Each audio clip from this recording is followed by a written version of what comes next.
Mi nombre es José Ronaldo Caguana Mamani y hoy con mis compañeros y yo hablaremos sobre el uso y abuso del latinismo en la redacción jurídica. Somos estudiantes de la Universidad Andina del Cusco, así que comencemos.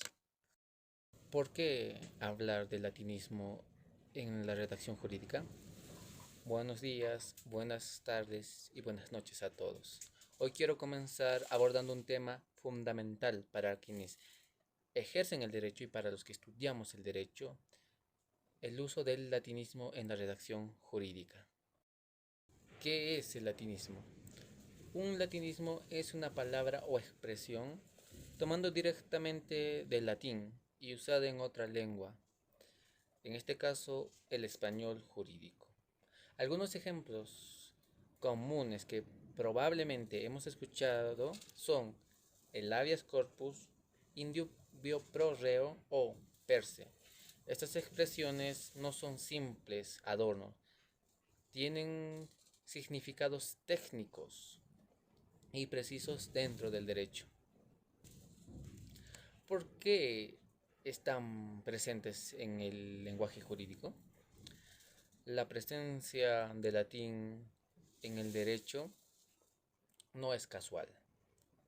El derecho romano fue la base del sistema jurídico actuales en gran parte de Europa y América Latina durante siglos. El latín fue la lengua oficial de la ciencia, la religión y, por supuesto, el derecho. Por eso muchos conceptos jurídicos nacieron y se consolidaron en latín, transmitiéndose de generación en generación como parte de una tradición jurídica milenaria. Okay. Pero, ¿por qué hablar de esto hoy? Actualmente nos enfrentamos a un dilema. ¿Hasta qué punto es necesario conservar los latinismos en nuestros escritos jurídicos? Por un lado,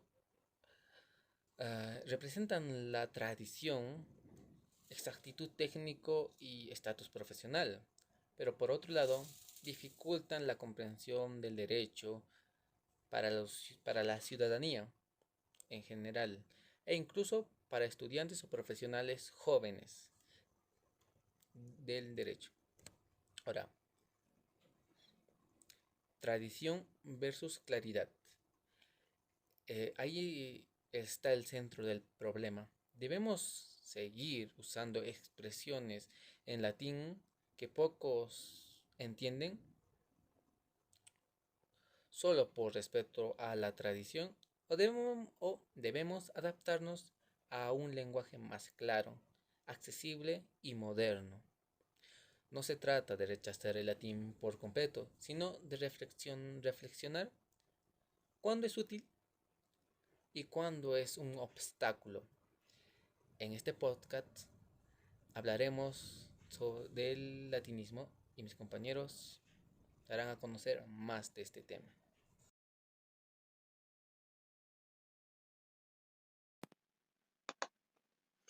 Muy buenos días, mi nombre es Miriam Fernanda Guamani Quiroga y les daré a conocer acerca de la función técnica de los latinismos en la redacción jurídica. Para esto es importante mencionar que los latinismos constituyen, por así decirlo, un elemento fundamental en el lenguaje jurídico contemporáneo, desempeñando funciones técnicas y específicas que trascienden retóricamente. Su permanencia en el sistema jurídico moderno responde a necesidades precisas de comunicación especializada, donde básicamente la exactitud conceptual y la economía resultan imperativas. Acá hay que tocar varios puntos. En primer lugar, el latinismo como concepto jurídico consolidado. Esto hace referencia a que los latinismos proporcionan estabilidad conceptual al derecho, funcionando como fósiles lingüísticos, por así decirlo, que preservan significados jurídicos desarrollados a lo largo de los tiempos. Esta estabilidad resulta crucial en un ámbito donde la seguridad jurídica depende en gran medida de la precisión y consistencia terminológica. Otro punto es la función de precisión y economía lingüística. Acá podemos tocar el primer punto, la precisión técnica, que hace referencia a que los latinismos cumplen una función de precisión técnica irreemplazable en textos normativos y procesales. Su uso nos va a permitir la delimitación conceptual exacta, posteriormente la eliminación de ambigüedades y finalmente la uniformidad interpretativa. Posteriormente hablamos de la economía lingüística. Acá, la economía lingüística constituye otra función esencial de los latinismos jurídicos, ya que nos va a dar la condensación conceptual, la eficiencia comunicativa y la reducción de redundancias. Otro punto importante son los ejemplos de su uso correcto. Acá podemos tocar el habeas corpus con un contexto de aplicación, ya que nos va a dar el procedimiento constitucional, por así decirlo, de la protección de las libertades físicas. Posteriormente, la erga omnes, que hace referencia a los efectos jurídicos de alcance universal. Y por último, podemos concluir mencionando que los latinismos en la redacción jurídica cumplen funciones técnicas específicas que nos va a ayudar en lo que respecta a la precisión conceptual y la economía lingüística. Por así decirlo, su empleo adecuado nos va a ayudar al discernimiento profesional que necesita un abogado y una persona de derecho. Eso sería todo por mi parte. Muchas gracias.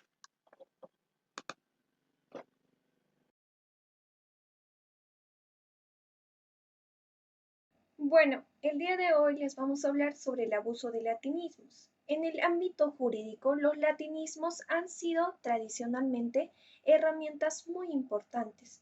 Expresiones como el habeas corpus, indubio pro reo, han permitido sintetizar ideas complejas con precisión técnica. Sin embargo, más allá de su valor histórico y funcional, es necesario reconocer un fenómeno cada vez más cuestionado, que este viene a ser el abuso de estos latinismos. Bueno, ¿y qué viene a ser estos abusos? Bueno, este abuso se manifiesta cuando los términos en latín son utilizados de forma excesiva, innecesaria o incluso decorativa. En lugar de facilitar la comunicación, su uso indiscriminado oscurece lo que viene a ser el mensaje que deseamos transmitir y lo vuelve inaccesible para el común de los ciudadanos e incluso para profesionales de otras áreas.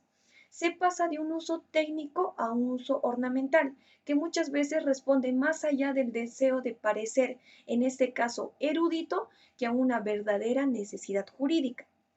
Por ejemplo, decir in limine litis cuando simplemente podremos decir al inicio de un proceso. Bueno, esto no aporta mayor precisión, pero sí complica la lectura. Lo mismo ocurre con expresiones como el erga omnes, que muchas veces se incluyen sin que el lector tenga conocimiento de su significado. Bueno, el problema no solo es lingüístico, sino también ético y comunicacional. ¿Para quién estamos redactando los textos jurídicos? En un Estado democrático donde la ley debería ser comprensible para todas las personas, no tiene sentido escribir tanto sentencias, contratos, normas con un lenguaje que aleja a las personas en vez de acercarlas. Como bien señalan algunos autores, el exceso de estos latinismos puede generar una forma de opacidad jurídica que afecta al acceso de la justicia. No podemos olvidar que el derecho, antes de ser un ejercicio de solemnidad, es una herramienta de servicio público. Por supuesto, no se trata de eliminar por completo estos latinismos, ya que cada uno es importante.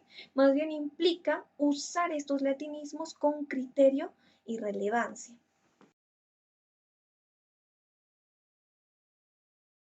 Prosiguiendo con la exposición que por tema lleva el uso y abuso de latinismos en la redacción jurídica, nos planteamos la siguiente pregunta. ¿Cuál es la función de la redacción jurídica? Bien, para ello sabemos que la redacción jurídica no simplemente es una forma de escribir, al contrario, es una herramienta que nos ayuda a comprender, asimismo a comunicar nuestros derechos como también nuestros deberes.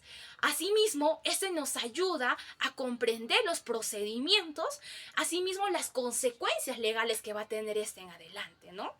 Como todo tiene un propósito, la redacción jurídica también lo tiene. Y es que la redacción jurídica sobre todo busca que los mensajes legales se transmitan de manera clara, precisa y sobre todo coherente.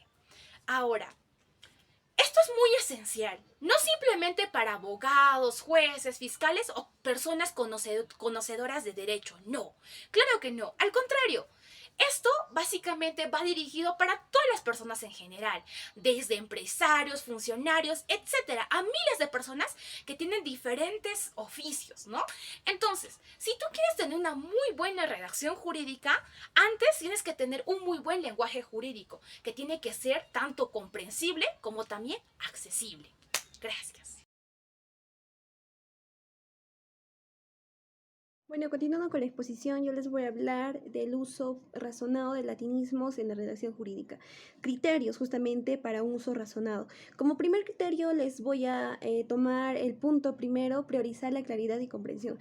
Justamente al momento de redactar cualquier documento, tenemos que optar porque sea claro y conciso, ¿no? Ya que la persona que va a recibir el documento entienda el mensaje que tú quieres transmitir. En acá, los latinismos justamente deben emplearse solo cuando estos aporten precisión y sean de uso habitual en la terminología jurídica. Después tenemos la limitación del uso de expresiones técnicas imprescindibles. Aquí utilizar latinismos no solo expresiones que sean de uso común en el ámbito jurídico, sino que también como es el habeas corpus, tomar en cuenta que estos usos evita lo que es una expresión que puede ser sustituidas por términos en el español, ¿no? Que es el lenguaje más común que hoy en día la sociedad maneja. Evitar el uso redundante, justamente no usar latinismo simplemente por moda, ¿no? Sabemos que hay muchas personas que no comprenden qué significa una palabra en latín, ¿no? No lo comprenden. Entonces, el hecho de usar solamente por moda, no podemos asegurar que nuestro texto sea comprendido. Por último, la explicación cuando sea necesario. Claro, si se emplea un latinismo poco conocido, pues puede ser conveniente incluir lo que es una explicación del significado que esta palabra quiere decir, ¿no? Por eso es justamente dar la definición o entre paréntesis para tener una mejor comprensión para la persona que va a leer el documento el cual tú has redactado. Bueno, esos son los criterios a tomar en cuenta en la redacción.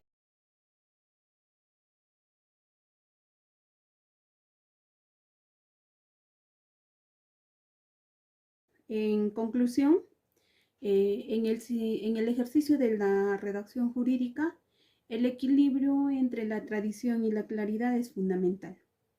Los latinismos, como expresiones enraizadas en la historia del derecho y que cumplen una función técnica importante, deben ser utilizados con responsabilidad, privilegiando siempre la precisión y la economía del lenguaje.